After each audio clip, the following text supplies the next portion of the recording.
Hatu pidai ni em iba ngala krenten haki por kham shua jimut kam pada shaita lesi ngala bagla ngala syukran rumah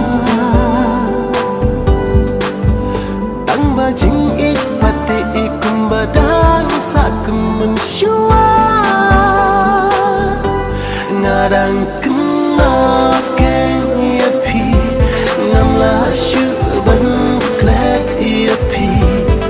kajing ik ka jogni kanyai le rusilam terkisni ngarang kena keng ia pi ngamla syuban klet ia pi